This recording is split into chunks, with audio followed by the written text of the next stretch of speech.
That's 2 out of 3.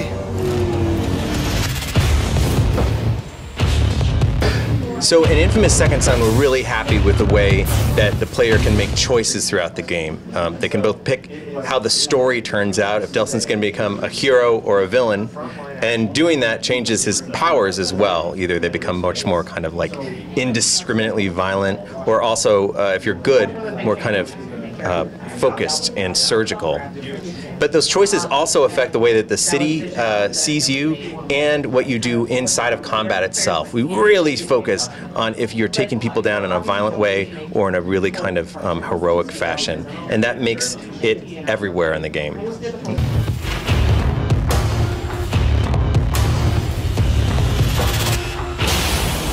We decided to set the game in Seattle, which happens to be the town that Sucker Punch, the developer of the game, is located in. And we did that so that we could make it very, very realistic, so that you would believe in the city, and then when you get superpowers, you believe in them.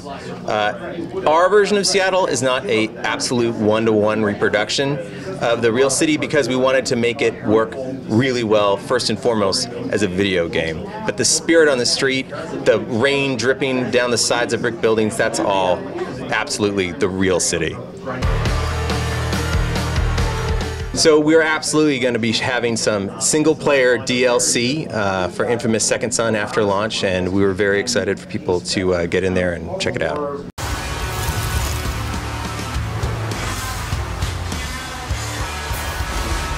Delson has the ability to drain powers out of other superhumans he meets, but he can use more than just these powers as weapons. I mean, my favorite way to take out people is the use of gravity. For instance, I like to knock bridges out from underneath people and watch them fall while they cry helplessly before they hit the ground. Or detonating cars, that sort of thing.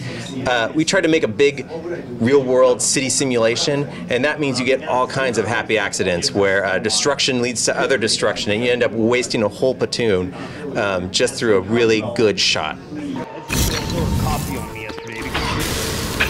Working on Second Son, we were very happy for the PlayStation 4. I mean, for the obvious stuff, like the controller's way better. The sticks are tighter, so it's good for shooting. The speaker in the controller, touchpad, all that's great. But I tell you, the horsepower itself means when you break things in the city, you can see every little chunk bouncing off every other little chunk, and you buy it. You believe that you just trashed this town. And that level of destruction is fun. I mean, that makes your powers feel strong, and we're grateful for the horsepower to give that to players.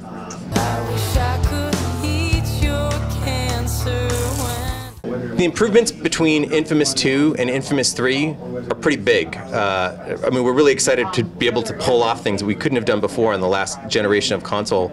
Another one that's really cool is performance capture of actors. We can now get these cutscenes where you can see all these little detailed nuances of expression which make you believe and care for these characters going through this story, and we couldn't have pulled that off in the last generation.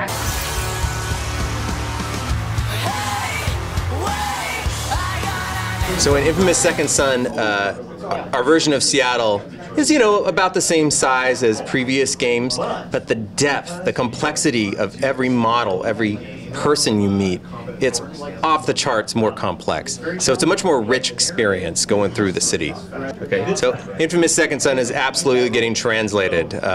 Spanish is, you know, it's the first language we translated. The touchpad on the Dualshock 4 is a pretty funky number.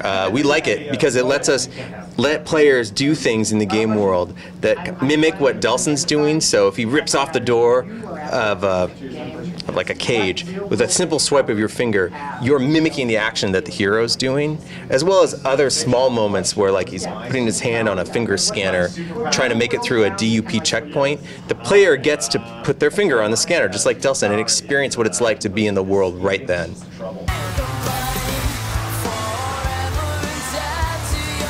At this time, we have nothing to announce about social interaction, but I can tell you.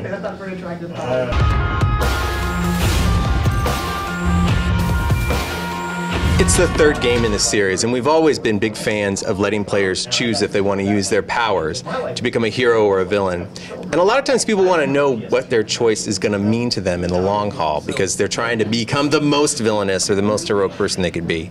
So in Second Son, we made it clearer. Also, we made it harder. It's not about choosing, are you going to be good? We make it hard to be good. And you have to prove that you're worth it, that you are that hero to really get up there. We did that by making those moral choices integrated into combat itself. So every fight you get in is an opportunity for you to prove that you're that hero, or to screw up and maybe shoot some innocent person.